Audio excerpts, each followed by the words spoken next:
Please do. Okay, so hello and thank you for joining the Green Digi Hub video interview series. We're doing several series with people from the Slovenian ecosystem.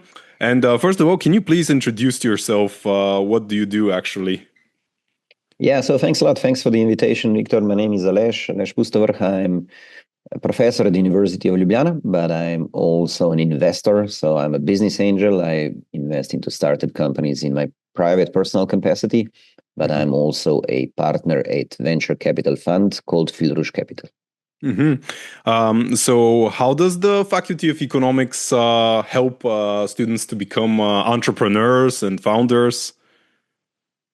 So I think there are probably three ways that students can benefit from going to the university. I mean, the first one, the obvious one, is we teach you some skills and some, I'm going to say, theories also about how to be an entrepreneur. There are a bunch of courses. Some are more theoretical, for example, about entrepreneurship, but some are very practical. We have a course on how to prepare an effective presentation, an effective pitch. The second thing is that actually the social network that you create at the university is crucially important. I mean, at the end of the day, nobody has created a successful company alone. You have to have a team around you. And usually the team members are the people that you know well, oftentimes those that you went to school together with. And then the third one is, of course, not just your schoolmates, not just the social network that you make here, but actually faculty School of Economics and Business is a hub where a lot of people come here, and even a lot of advanced companies, corporations, investors are coming to us and basically asking us if we have some good students, if you have some good business ideas. And I personally am meeting a lot of interesting ideas coming from the students at this university. Do you know what number of startups are successful after launching from a student acceleration program or incubator? So we do actually try to keep track of that. So there is a list somewhere, and the list is not very long, but there are some pretty successful startups there. But of course, it's, there are two problems with this statement. The first one is we don't know about all the startups that are created here. Having hundreds of students, I'm sure that there are students who are creating their own companies that we are not aware about.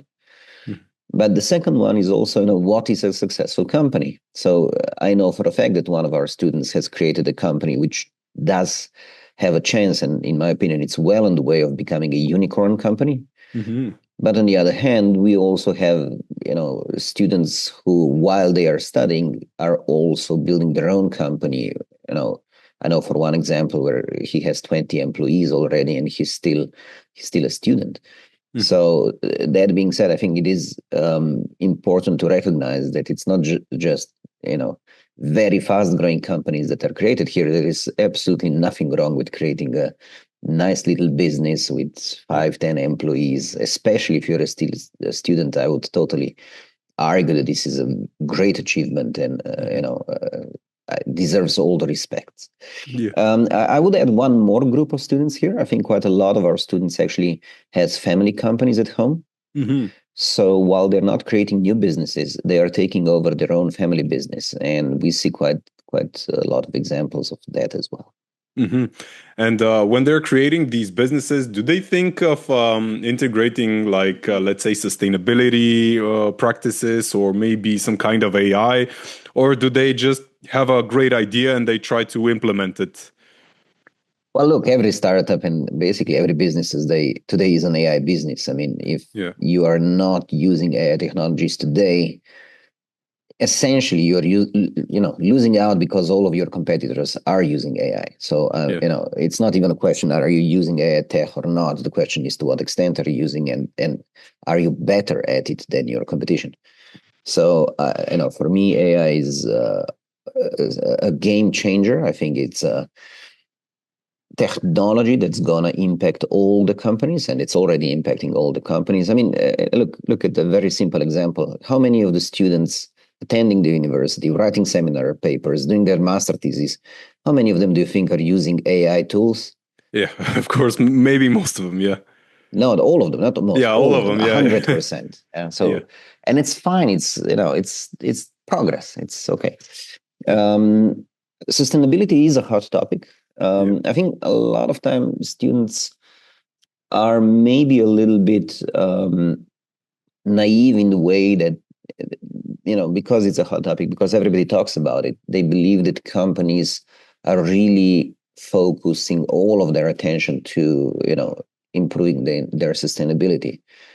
While that's not usually the only thing that they do, the companies also need to do many other things. For example, improving their resilience, having, being attentive to their bottom line, to creating a profit and so on. So I think that companies need to do many things at once, and sustainability is one of them. While students, if they lack practical experience from working with the companies, sometimes they assume sustainability is the single most important, or sometimes even the only thing that companies consider, which of course is not the case. Yeah, from our research, we've seen that let's say here in the local ecosystem, young people, because they're starting out, it's very hard. They don't focus on sustainability, on let's say intellectual property or something. They focus mainly on the business model, which maybe is, I don't know. What do you think? Is it the best thing to focus on the business model, or maybe on the idea? Look, I mean, it's the way I'm looking at startups is actually that they need to fulfill three criteria. First Yeah. of all, they need to recognize that there is a problem, and that there is a group of people who has a certain problem which has not been resolved very well. There are probably technological solutions that can solve the problem to these people better than what they are using right now. Now, the second aspect is they need to develop a solution which is better than any other solution. So, need to develop the solution which is the best for that group of people. And then the third element is, of course, they need to create a sustainable business model, which basically means a profitable business model. Mm-hmm. So if you nail all those 3 points, that means that you are creating a company which is generating value and will be able to generate value in the longer term. Mm-hmm. And then you can focus your attention towards, how do you distribute this value? So but first you need to make profit before you can think about how are you going to use this profit for, Mm-hmm. Mm-hmm. And I think this yeah. this is probably sometimes a drawback with the students, because they just assume that profit is automatic. Yeah. And a lot of companies, and actually I would say most startup companies, are not profitable. Mm-hmm. And while you can be unprofitable for a short period of time, your company will not survive if you're not profitable for a longer period of time. So I think oftentimes this becomes the focus of attention, mostly because of necessity. Mm-hmm. Mm-hmm. Would you say that a lot of people begin their startups out of, let's say, ego, or out of searching for fame, or things related to that, to those psychological nuances? Well, actually, I almost never see that. Uh-huh. A very large majority of startups and new companies that I meet are there simply because they have this need for achievement. They have this inner drive to create something which is better than the existing solutions, to change the world, to make it a better place. And I would argue that basically entrepreneurship is just that. It's making the world a better place through, developing and then expanding better solution to those that exist today. Mm-hmm. And can you recommend some books, podcasts, or movies that sort of would act as a motivation for future entrepreneurs when you're like watching a movie or a book and you say, "Oh yeah, I'm going to become an entrepreneur"?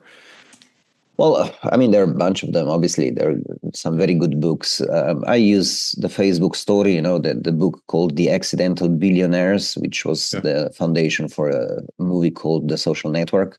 Yeah. I think that's a very good movie, actually, and a good book. And apparently they are now making a follow-up.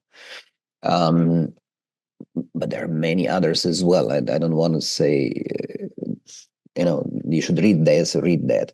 What I do want to say is that actually in most cases, students don't need to be motivated. Those students that have an inner desire, have basically a personality trait to be entrepreneurs, they don't need additional motivation. If anything, they're too motivated. A problem of burnout is a serious problem with entrepreneurs. Yeah, yeah. And also you've been closely working in and involved with accelerator programs and VCs. From the point of a venture capitalist, what would you give as an advice to somebody who is just starting out with their company? He's maybe pitching, maybe he has some kind of delusional dreams or something. What would you say to him? Well, keep dreaming. Yeah. There is nothing wrong with dreams, and also try to learn, try to gain knowledge from people around you who have more knowledge than you do. I think there is a lot of opportunities to talk to founders, and actually, I think these small countries like Slovenia are a very good environment for entrepreneurship because you can literally talk to anybody. Everybody is very open and very close by, so you can talk to any successful startup founder or an unsuccessful startup founder as well, and try to learn from their experience. This openness is something that I think is quite unique for this industry. I see other industries that are probably not as open as the startup industry, but there is literally no problem, sending an email or placing a phone call to anybody in this ecosystem. Even if they've created $1 billion company, they will still talk to you and they will still share their knowledge. And I think this is one of the great benefits of being an entrepreneur. And I'm also curious for the Slovenian ecosystem. How is it doing? Do you have unicorn companies? Who is the main, let's say, partner of the Slovenian ecosystem? Is there something distinctive about it? So I would argue, so yes, we do have obviously a unicorn company. A lot of people are familiar with Outfit 7, the Talking Tom app owner. They've sold the company years ago for $1 billion to a Chinese conglomerate. I would argue that in Ljubljana, there are right now probably 4 more companies or parts of companies that are unicorns. Sometimes they were created here and then acquired by, US-based, or in at least one case, Israeli-based unicorn company. But they keep a significant part and an important part of their operations here in Ljubljana.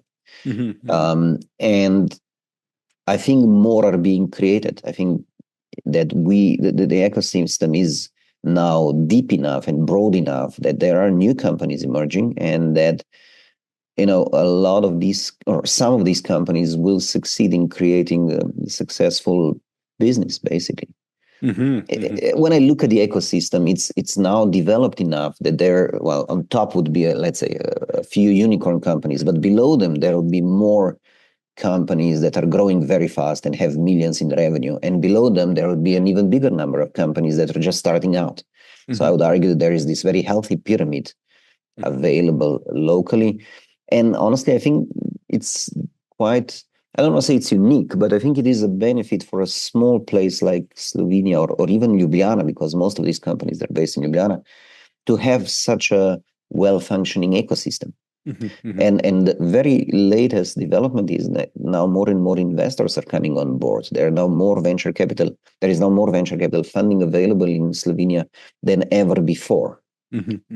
We can still improve that, of course. There can always be more investments available. And I see clear areas where we could improve, where I would actually expect more new startups, good startups to emerge. But that being said, if you think about city with 300,000 people, to have 5 different unicorn companies operating here, it's quite rare. It's quite unique. Yeah. And as a final words, I always like to finish those types of interviews. What advice would you give a young person who is wondering if he should become an entrepreneur or maybe go into the corporate sector or maybe in the public sector? Why should he go in the startup world, in the startup path? Well, for sure, it's more difficult to create a startup. You're going to spend more time, you're going to spend more effort, you're going to have to do your best, and it might still not be enough to succeed. And I would argue this is exactly the reason why you should do it. If you really want to use your full potential, working at a large corporation or a government, quite oftentimes you will be limited in your role because it's going to be very, very specialized. If you work for your own company, at least in the beginning, but for a long period of time, you will work all different roles and you will learn much faster than in some other jobs. And as a consequence, in my opinion, the reward is worth it, even if you don't make out $1 billion company or a $10 million exit. And actually quite a few companies that we have invested into have done exits, so they are financially very well off. But even if you don't achieve that, simply the knowledge that you gain through the journey, I think, is second to none. I think this is the way how you learn the most. Yeah, absolutely. I also agree. It's also something like a spiritual journey. You learn a lot about yourself, your strengths and weaknesses, and how you handle like those situations where you get rejected 1,000 times, let's say. But yeah, thank you for the inspirational conversation. We're going to upload it in YouTube and Spotify, and I'd be very happy if you can share it with your network. And yeah, thank you for being a guest at this project. It was my pleasure, Victor. Thanks a lot for inviting me. Thank you. Thank you. Bye-bye. Bye.